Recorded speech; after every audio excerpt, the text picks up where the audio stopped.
Dostlar ve doğanlar, yağdaylarınız olmayacağınız sağ olun. Ben Beymurat Otuzov. Bugün sizlere Türkiye'nin meşhur tatlarının biri kurabiye yaparız inşallah ve farklı türlü şekillerine ederiz. Hadi onda başlayalım. 1 stakan pudra şekeri ile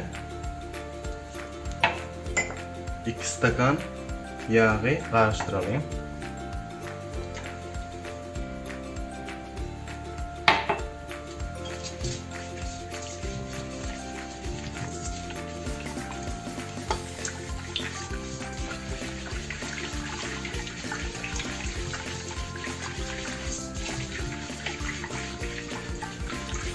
Kov edip karıştırdık.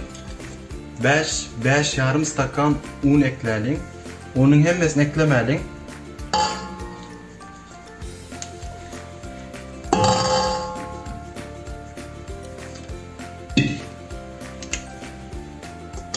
Şimdi elimizle yoğuruyoruz.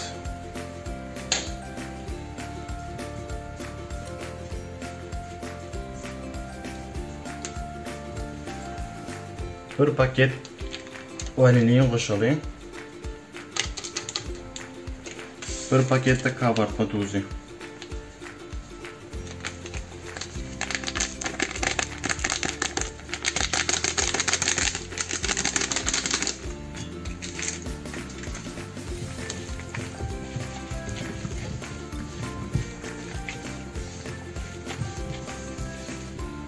Unu az-azdan koşup karıştıralım.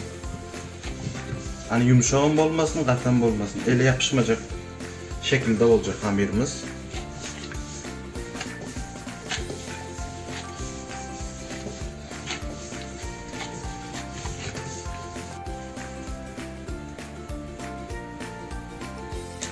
Şu şekilde toğluk edelim.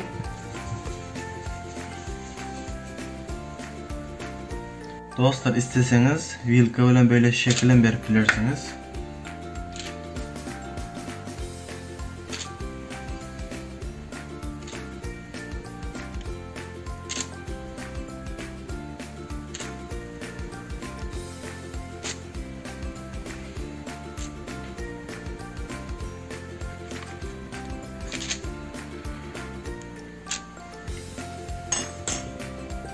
Dostlar, bunun için parmağım bilen deşicik yasadım.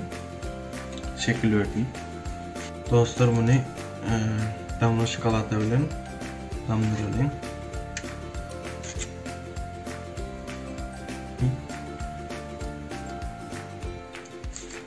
Birincisini vişne koydum. İkincisini sadece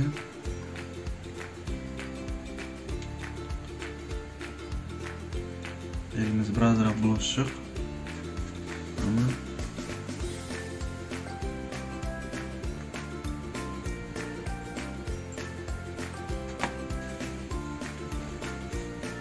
dostlar, 4. katara zaten şokolat koyduk, damla şokolatı. 5. katarı fıstıkla karıştırıyoruz. Şokolat koyuyoruz onun üstüne.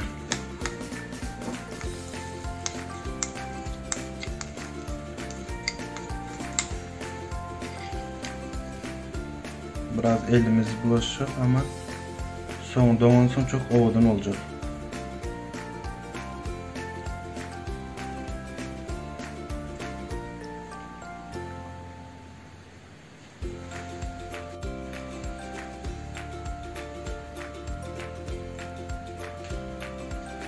Dostlar, bölümünüz yaranmasa beni like bilen qo'llab bilirsiniz.